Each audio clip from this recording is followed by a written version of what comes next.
ЖК Комфорт Сити от застройщика Собак Групп, друзья. Давайте зайдем, посмотрим, реально ли здесь комфортно жить, соответствует ли ЖК твоему названию, либо это просто название. Ну и давайте начнем сразу же с моего любимого благоустройства. Да? Сразу же обратил внимание, вот здесь, смотрите, везде все зелено. И посадили не как обычно все газон садят, а здесь клевер или что. Казахстан жоңышқа сияқты, ну какой-то вид травы такой, он тоже красивый, полностью как прям палас вот так смотрится. Спортивные площадки. В принципе, вроде в неплохом состоянии, но она уже все равно все-таки стирается. Только обращаю внимание, всегда почему-то ложит там 1 сантиметр, 1,5.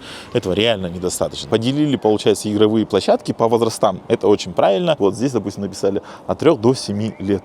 Они могут здесь спокойно играться.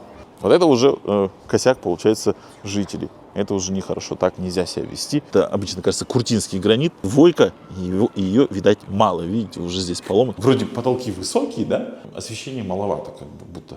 Это уже, не знаю, либо косяк жителей, либо что. Здесь такие уже затирки. А возможно, это после землетрясения, кстати. Спускаемся на лифте, получается, с 20 этажа. Чуть-чуть вот так потряхивает, да? Почувствовал, да? Обслуживающая компания, обратите обязательно внимание.